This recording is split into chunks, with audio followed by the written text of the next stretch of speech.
welcome to Watercolor Studio 42, and I'm doing one of my favorite subjects. I have lots of favorite subjects, but I'm going to be working on a lighthouse today again, and I know I've done them before, but not exactly the same exact locations, you know.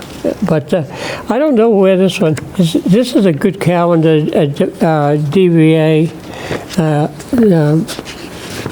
veterans calendar, very good, and disabled veterans, and they always put out a good American calendar. Now, we all know that America has some beautiful locations that we can always visit. So I want to show you what I do sometimes. Now, when you're doing any building and you want to make sure it's upright and not leaning, what I do sometimes, I take a piece of heavier, actually watercolor paper in this case, fold it, and then I only draw half of one side of the object I'm working for.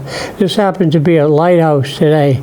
So when you cut it out, keep it closed, folded while you're cutting it out, and then open it up, you get the other half of the lighthouse, right? And this is good because when you place it down and want to trace the outside contour, you want to make sure you get it so it doesn't lean. I've had a lot of times when I've drawn them lighthouses on the paper, I end up with a leaning tower of lighthouses. So you don't want to have that happen. And this is a good way to do it. It's symmetrical for the most part. All you have to do is take your pencil and or pen, if you will, and just trace out around it. Now, what I normally do is I do my drawing in pencil first, and then what I've been doing lately is kind of outlining it with a permanent marker. I say permanent marker, make sure that's a permanent marker because you're going to be wetting it, and you don't want the ink to run or bleed or whatever. So anyways, so what I've done here, I've got my calendar photographs to look at, and I change it a little bit. I change it a little bit, take what do they call it, artistic license type of thing, and so it's changed a little bit. If anything, I try to make it a little simpler than probably what it actually is sometimes. I think that's a good idea to do that. So anyways, I use a ruler when I need a straight edge, and for the sides of the lighthouse, I'm going to use my permanent ink pen and trace that way. I think I'm going to use a wider one. Let's use this one. Okay, now I've already arranged it. I put this little pattern down, and so that I can trace around it. Now you can make the lighthouses, these little shapes I have in different sizes, depending on the size of the paper, etc. Okay, so I used the smaller one today to trace this. All right, let's see if I can make this show up a little better. Come down the side here, move the ruler over, get it on that edge there, pull this down. So automatically, I've got the lighthouse not tilted, okay? Okay, now, I'm going to do some of the straight edges in here. Actually, in here is where the light itself is going to be located, in this area. And, of course, nowadays, you know, the lighthouses are predominantly electrically controlled. Years ago, they used to have to put some sort of a oil or whatever they burn to make it light up. Now, okay, we got that. I guess I could probably do the roof pretty much freehand. Bring this down. And what else? Oh, when you're looking up, the curve, a little walkway around the lighthouse has a little bit of a curve to it. I can do that kind of somewhat freehand here like this. And the top part I'll save. We want to do the top edge of the window casing here. That's got a curve around also. And then now I'm going to switch to my finer point marker here and do a little bit more of this fussy detail. You know, most all the lighthouses, they have to have one of those, what do you call them, like an antenna, and to prevent the place being damaged by electrical, lightning and so forth. Has a little knob on the top, so I'm just going to put that in, make a little circle on that. There you go, something like that. And then what else do we need to put in? Well, of course, the railing, okay? That's supposed to be pretty much straight up and down. And one over here, put on the side. Yeah, that's like that. And we can fill this in. This line has, the top of the railing, you have to kind of put that in. I have a thing at home that you can use that actually makes the curve, so you don't have to do it freehand. Now, I think we're all set on that. There might be a few, well, you can put in some of the railing, put some of the lines in for that.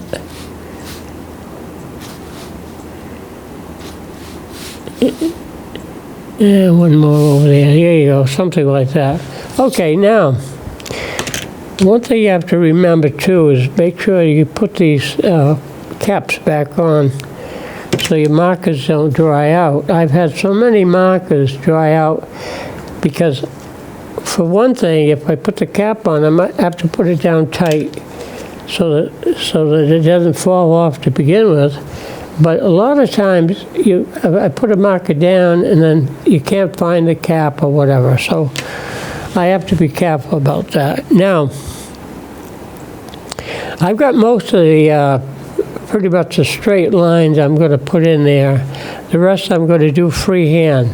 Now, I'm just going to kind of look at the picture here, and we have an overhead camera.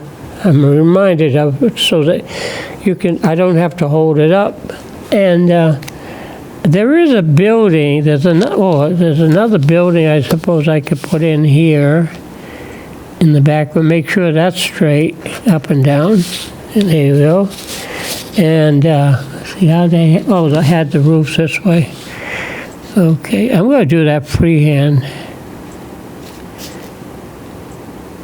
Something like that, okay? And then we show a little bit of the top of the roof tilting in a bit, like that. Okay.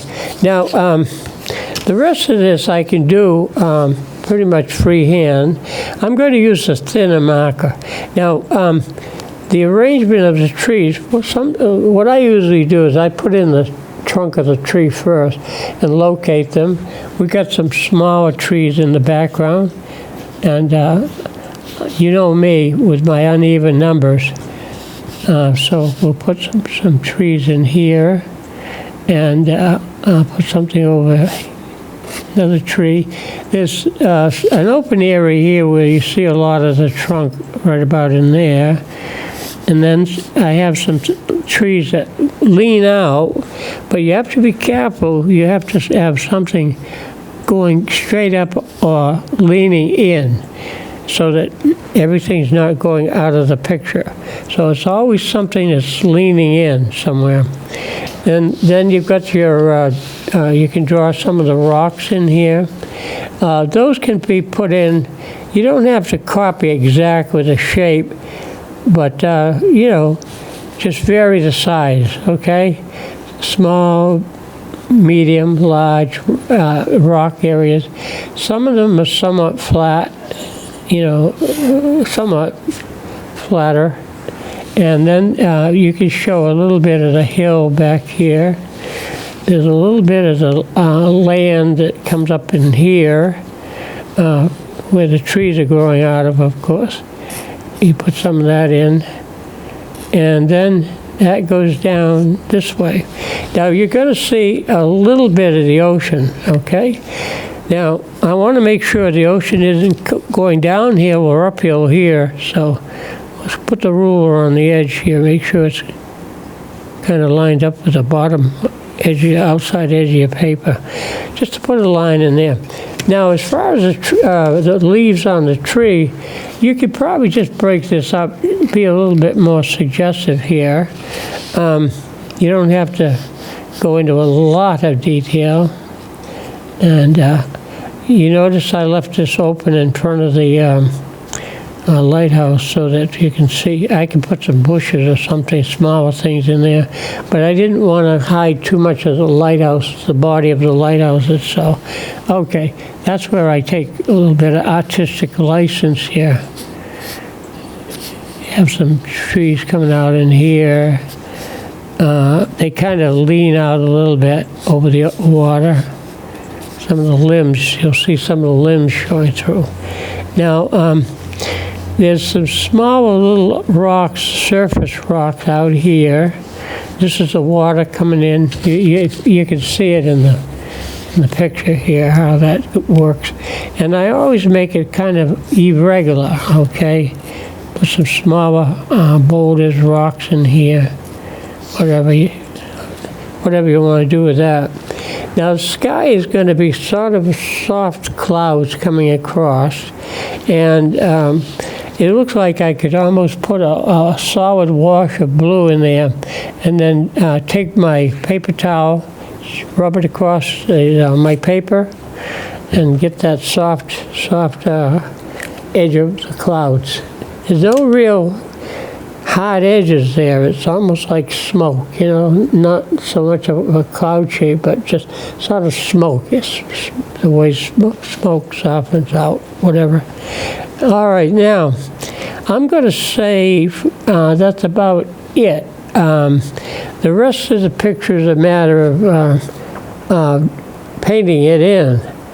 And I want to remind everybody that this is me, but I don't spend an awful lot of time with being fussy with the drawing part, because a lot of this, sometimes when you start painting, you hide a lot of all the sketches that you've made anyways. And if I outline this a little bit now, and I've used a marker in the wrong place, what I usually do, it dries fast, I just put a little bit of white acrylic. I got a tube over here somewhere. Yeah, I got a pretty big tube of white acrylic, and I just paint over and hide the ink mark, because otherwise you can't erase it. It's there, okay? All right, now I'm pretty well set on that.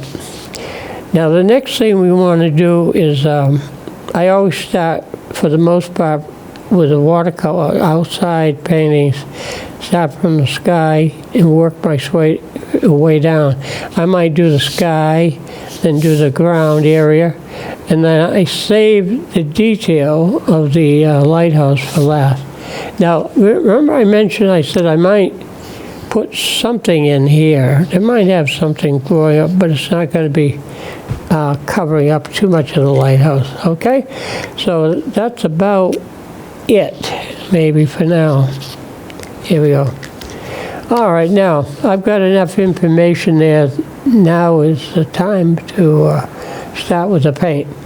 So I'm going to take some of my blue and yeah, that's okay. I'm going to put them out, but I want to make sure that my brushes are clean. I usually try to rinse them out before I put them away. So I just wheel them around the water and make sure they're clean. There's no color in them. And we want to start a little bit with the sky is going to be nice and soft. So I'm going to wet it first. Oh my gosh, where did I get that paint from? I don't know. That came from nowhere. Good thing I caught it quick, huh? Okay, now we're going to put a wash on first. Wet the paper. All right, we're going to put a wash around here. I got to make sure that brush is hot. I lift it high over the palette. Otherwise, I'm going to be dropping paint where I probably don't want that particular color to be. All right, wet the paper. Okay, you can go down into here probably. You can push the tree. You know, even when you make a sketch, you can go outside the lines, especially in painting. I know they used to say with coloring books, stay within the lines, which is okay. It's sort of like a discipline, and you learn brush control or crayon control, whatever it is, markers, whatever you're filling it in with, and whatnot. Okay, I think I've got that wet enough. And now we're going to take some of the blue, and that's pretty much the right color I have. That's cobalt. Here we go. That's pretty close, actually, the color. Yeah, I have a little bit more water here. Okay.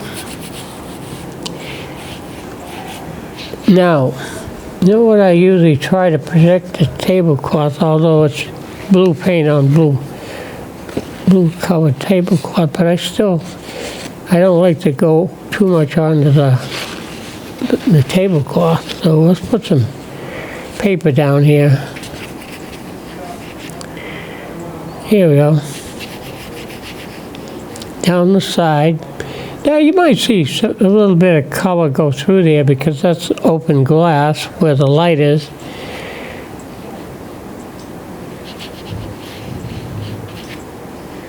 Okay. Now automatically you notice it's soft because the watercolor is spreading around on the wet. This is wet in the wet. Okay, but if you want to go a little darker, that's okay. Add a little bit more paint. Usually I make it darker up in here, not maybe that dark, but nevertheless. It dries light. Whatever you do, you look at it the next morning after it's had all the time to dry out good, and usually you'll find your picture is a lot different.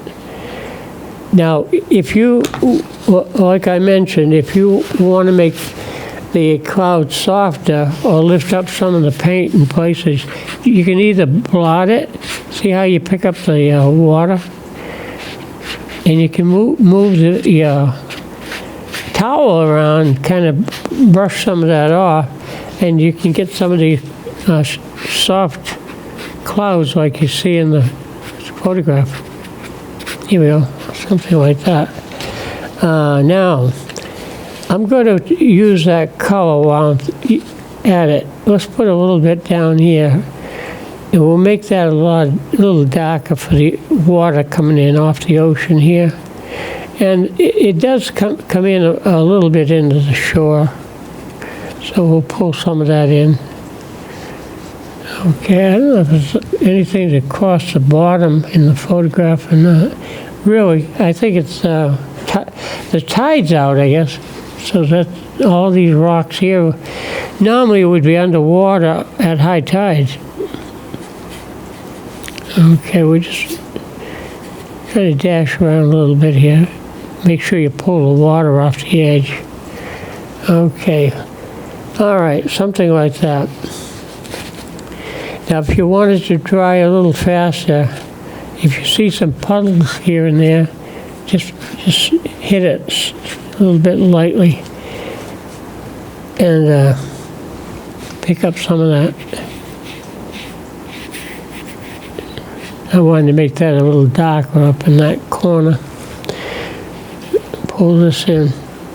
If you want to make the lighthouse show up a little bit better, because I outlined it with but you can make the sky back here a little bit darker so to bring out the contrast of the lighthouse. So you can show a little bit of darker in here, even on this side. I put a brush stroke through the window there because you probably see the sky through the glass window on the other side showing through. That's not bad. Okay. Now, the thing is, when you're doing this painting, you can always wet it, readjust it, blot it, change it around a little bit. A lot of people are afraid of watercolor. They say, oh, once you put the paint down, that's it. Forget it. You can't do anything else. Okay, now,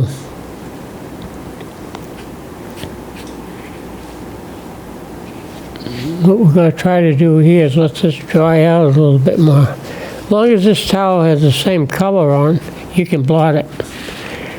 You just have to be careful. You don't put some color you don't want in the sky here.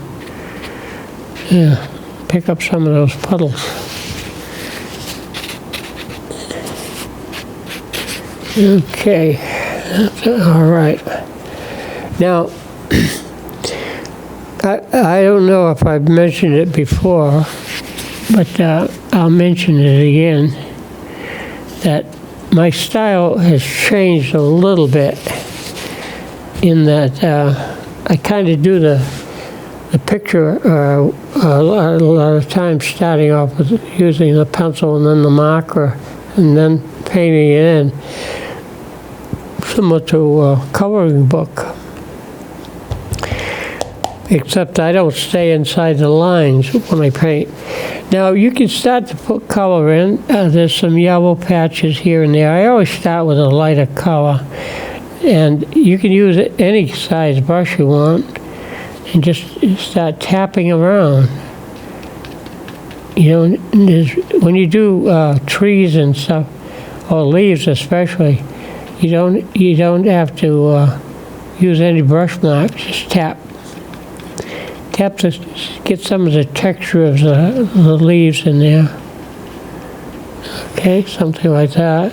I think we got a little bit of yellow over here, right on this area. What I usually do is repeat the same color at least 3 times in the picture, so I could put some maybe a little bit more yellow in here. So you got 1, 2, 3 areas where the color goes. Okay, same color. I should say that the same color, and you'll find probably you'll use it maybe 4 times. 5 times, something like that. Okay. Let's try a little bit of orange. There's a real strong patch of orange right in here. Very strong orange. Again, just make sure you tap soft on the edges, so you can kind of see through it a little bit more. And if it goes up into the wet and runs a little bit, that's probably one of the characteristics that a lot of times loose paintings, watercolor paintings especially, when it's painted more fluid. So you can get away with that. Usually I let it dry a little longer. Let's see. Okay, now I said repeating that color. How about a little bit up in here? Here's another spot in here we can put that color in. 3 places, maybe a little bit even on the ground. Maybe I noticed a little bit of orangey color in through here. So that's a possibility. Not so much. Not so much. If this is a little bit too heavy in here, we could tap it, take some of the color out,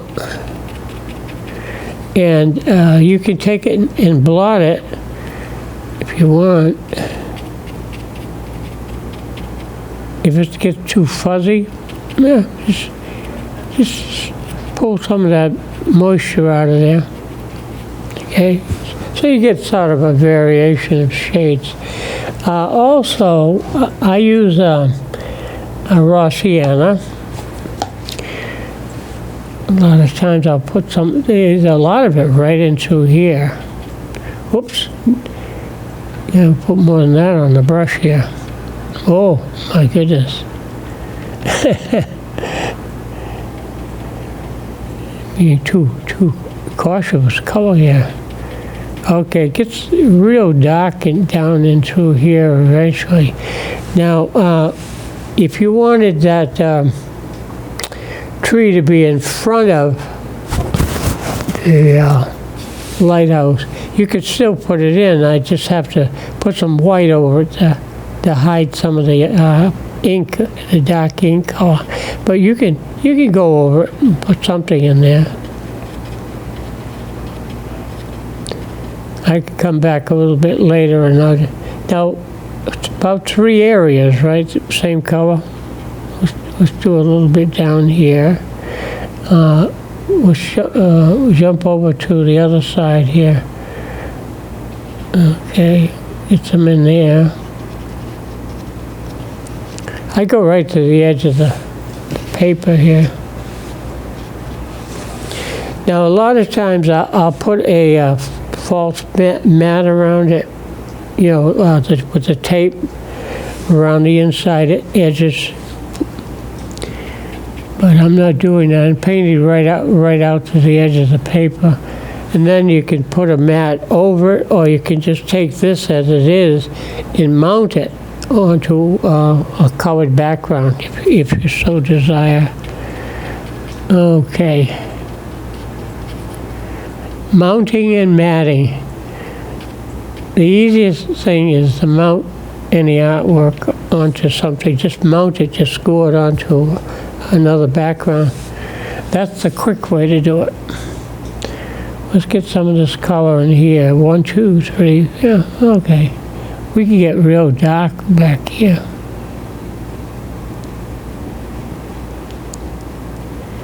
Okay, something like that. That's up to you if you want to put some more across here. That's okay. All right.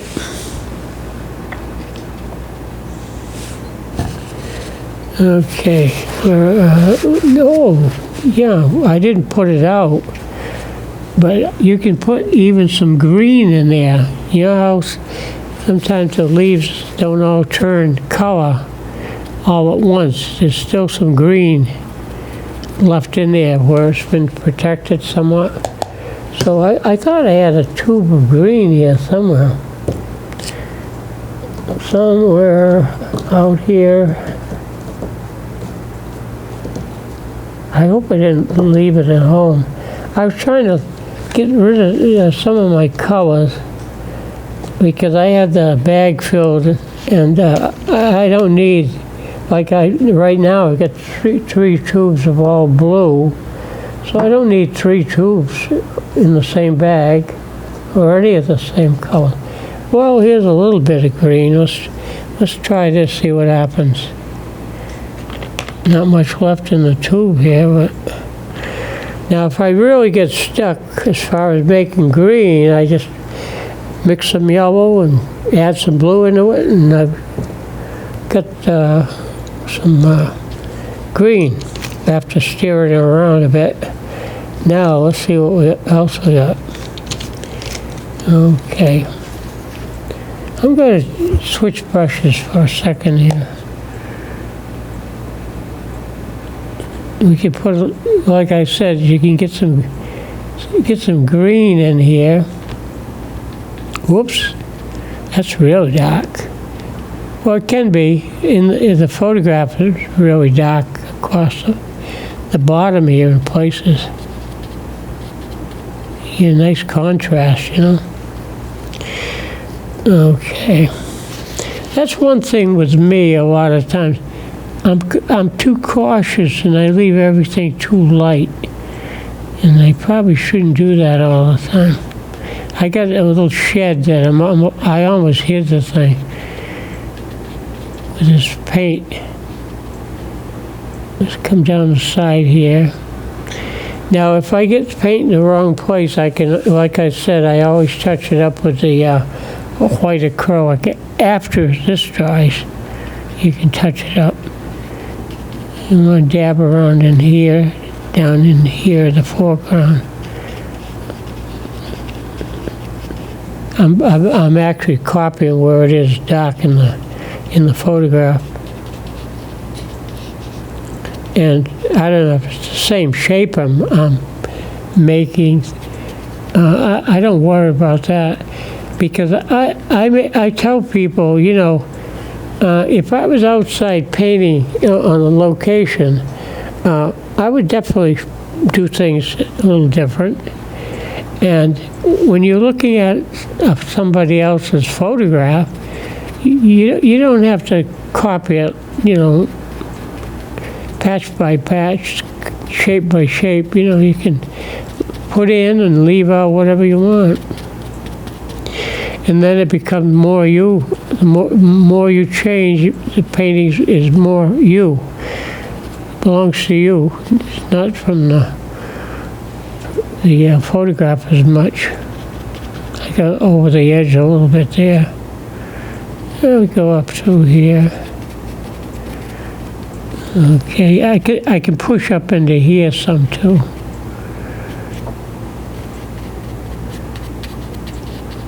You don't want to leave too many openings. I don't mind a few. They call them windows, you know, up in the trees where you can see the sky through there.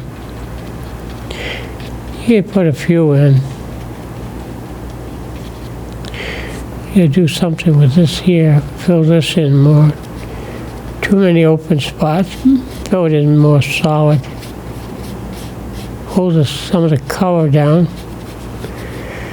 Pull some of the color out too. Okay.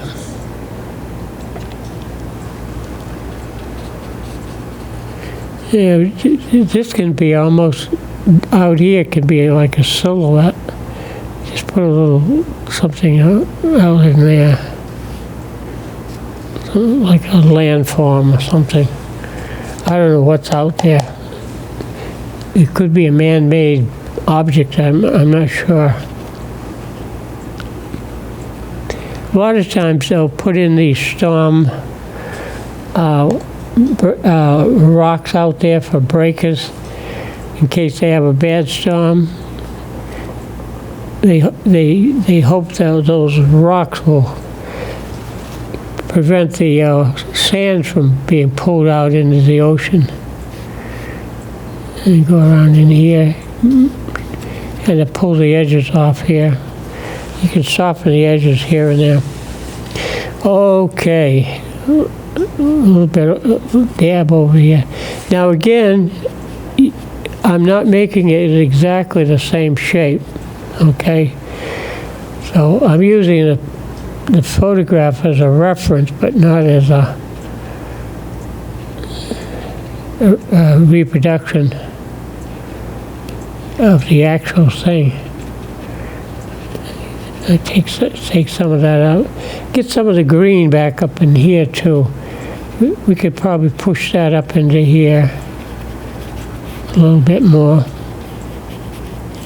There's always that under shadow anyways that you pick up. A little bit more green up into here. And I can get this right near the edge. I can go over the edge a little bit. I didn't want to hide as much of the lighthouse as that you may happen to see in the photo. I'm making this dark enough so I'm actually not having to white out the edge there. And put some more up in here. Just tap it. You can almost, well, you don't want to too much, but you can mix colors, on the surface of your drawing. Okay. That's what I'm doing, pulling some of the paint into the background color that I put down. Now, if you want to open it up a little bit more, you can use your brush almost like a blotter. See how you can lift up that color in there and make it lighter in places. There we go. Move it around. If I don't like that, let's fill it in more. Just hide it. You don't want to make everything look too scratchy. So you just soften some of the edges too. You can go up into here more if you want. Show more of the shape of the branches and stuff. Oops. No, I did too much over there. So whatever you do, you go a little bit out into here.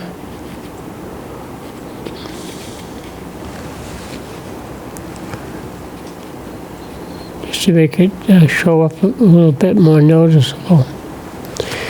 Okay. I like some of these things, how they come out.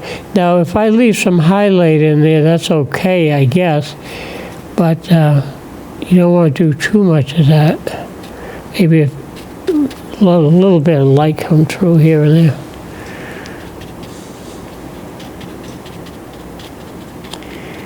Photographs can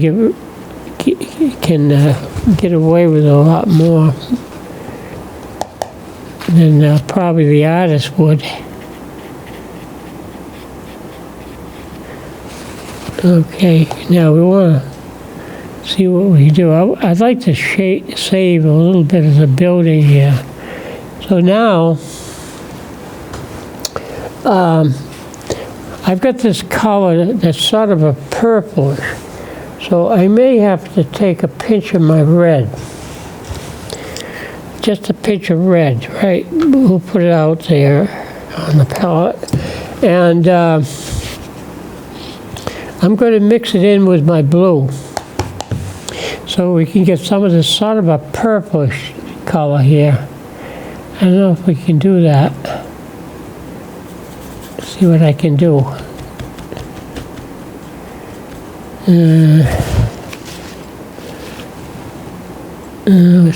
Right through here, I guess. We'll put some of that color in there. Put some water in it, pull it down. You don't want to get it too dark. You want to be able to see the pinkish purple. And you put some over here. You don't have to leave it white, just bring that into the, that's the way it is in the picture. You don't see too much highlight there. Go right to the edge. Okay, if that's too much, we can always break it up. Okay, over here you're going to see some more. Out and through here, let's hide some of that orange I put on there. That can be, put some of that down in here.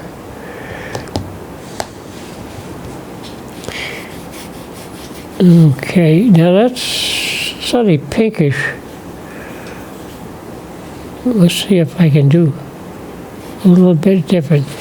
Now, what's happening there is I'm overwhelming it with red. So we don't want to do that. So let's pull some of that out, and let's get some of that more that blue into it. See, that may help. I don't know. Let's see what we do. Oops, let's see what's happening on the water here. You kind of pull that out, break that up a bit.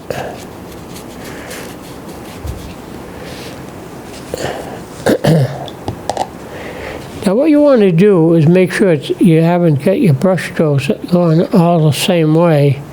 So you can fall into that habit of doing that. So you want to change direction once in a while, that's okay. We're going to go across, fill this in. Now that's how that kind of fills in there.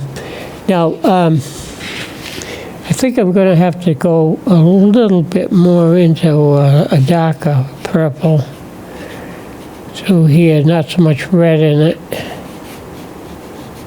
You can take some of the red out, blot it out if you want. There.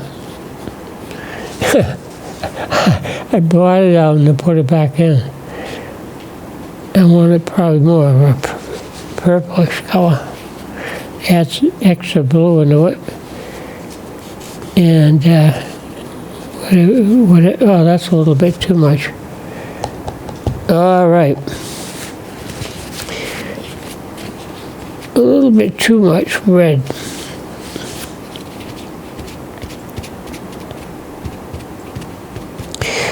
So,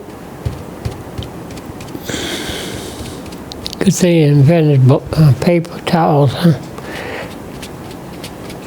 Can you really use them? Now, what I think I can do, I'm going to put some of that Payne's Gray into all of this. I think it's going to, no, that's not the one. Try this. That's it. Yeah, let's try some of that in there. I want to take out, I want to get some of that, too much of that, ooh, brother. I was trying to get the red out, my gosh. Okay. Let's go across here. And I'm going to use a round, larger brush.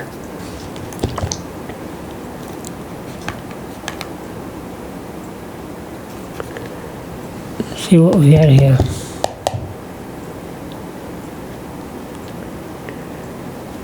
Okay. That's better. Now I always like it a little darker down at the base of things. Maybe not that dark. Let's not hide my picture here. Maybe pull some of that out of there. That's better. I didn't want to get it too much.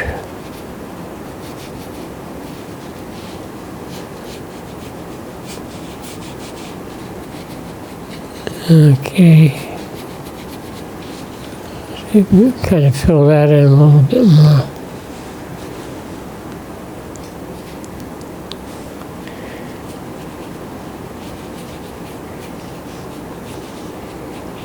But we want to make this kind of more interesting out in here.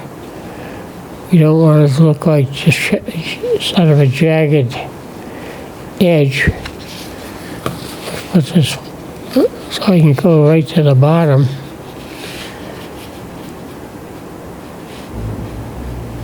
Now in the photograph, this is pretty much of a solid area down here. Filled in. You don't see highlight in there too much.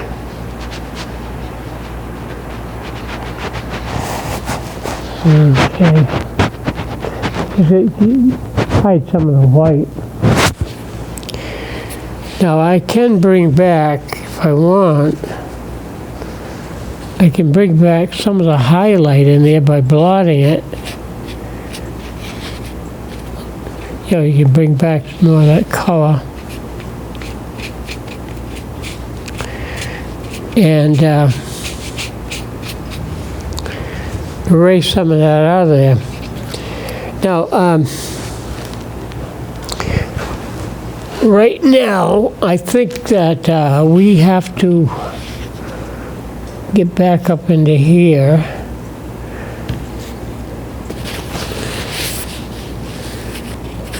And lift some of that color out. That's okay, keeping that dark in there. Probably darker. I think I got something that we can put in here.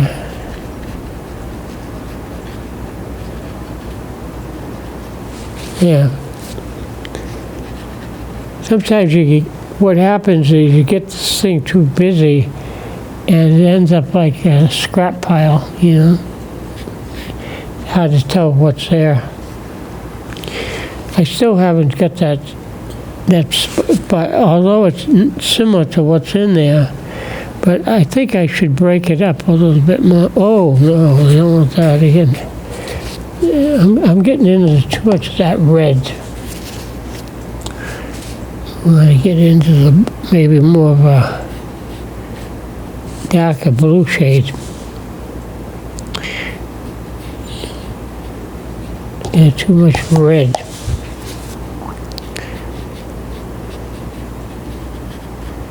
Okay, now I want that to be a little bit darker through here.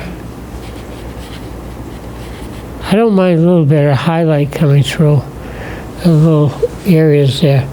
But you know, you can get too carried away, so sometimes what you have to do is just erase it, you know, just blend it out.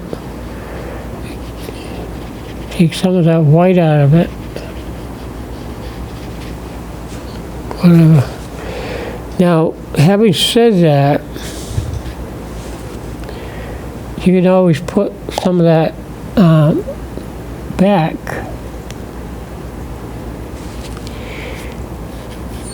Let's see what we got here.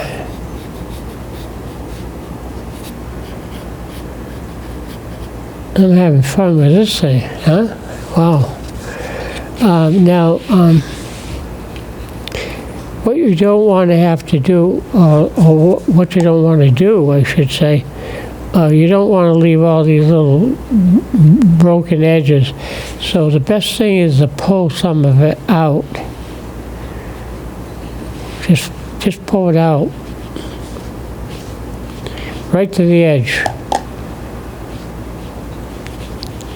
Get rid of all that busy stuff. Okay. Now, if I had more time, I could probably take my time and work some of the rock texture in, but I'm getting a little bit on the short end of time here, but not much. I got about 6 minutes, but we could pull some of this. I just pull it to the edge. Pull it right to the edge.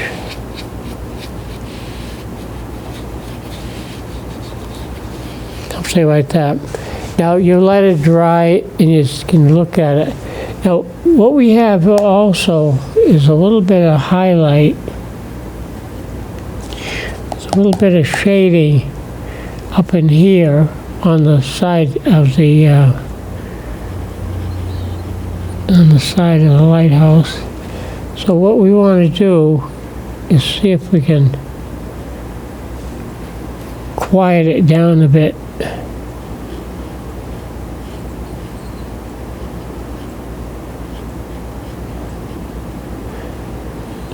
See how that kind of holds it in more. And even up in here, there's some little bit of color.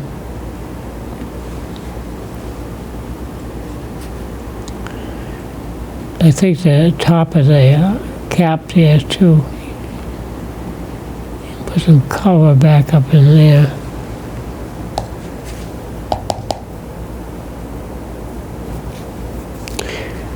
Now, what I think that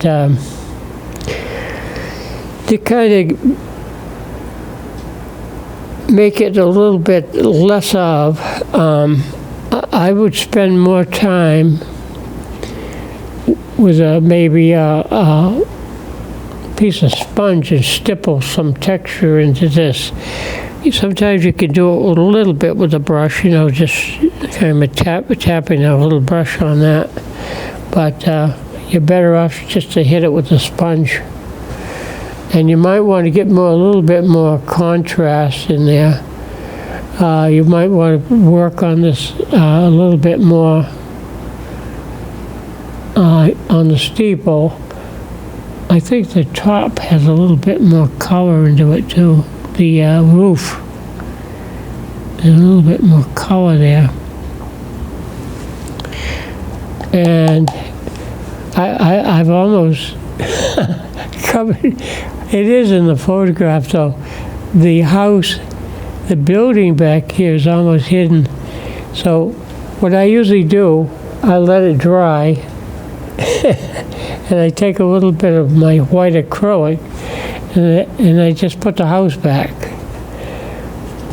Now if we're getting a little bit too scratchy here, we can take wet it and take some of that scratchy stuff out.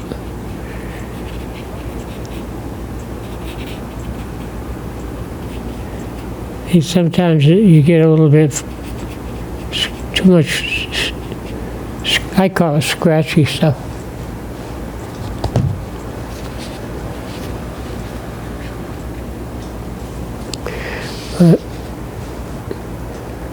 It probably needs a little bit more to it. Now, what I've done, I think on the outline here, I didn't leave probably enough white showing. So what I do is let it dry, and I come back with my acrylic. You want to kind of wiggle this around, mix it up a little bit. You know, the water separates from the pigment. So I just kind of squeeze it and loosen it up. But after it dries, I'm not going to do too much of that because it's not going to work as well if it's still a little wet. But you could take some of your white, get that out of there. You can take some of that white acrylic, and anywhere you want to touch up in here, you can hide whatever you want. If you get too much here. Now you can somewhat, if you're careful, you can take some of that hard marker edge tool away. Up in here, anywhere. If you want to hide something, if you think it's too sharp, you can just, tap it out. Take some of the edge away. In here, you can open that up a little bit more. If you want to put that house back, or the building, I don't know what it was. It was right here, so we can put the wall. You put the wall of the building in like that. Just show a little bit of it coming through again. Whatnot. So now, the other thing, you might not be able to do too much of that now because it's still wet. But what I do later on, I come back in and I show some more branches and limbs, and even the trunk of the tree. You could put some of that showing through in some of these areas. you know, it's kind of add the finishing touches to it, okay? So, hey, I've run out of time, but anyhow, there you go. So, till we meet again, grab a brush and brush it up, and thanks for being with us.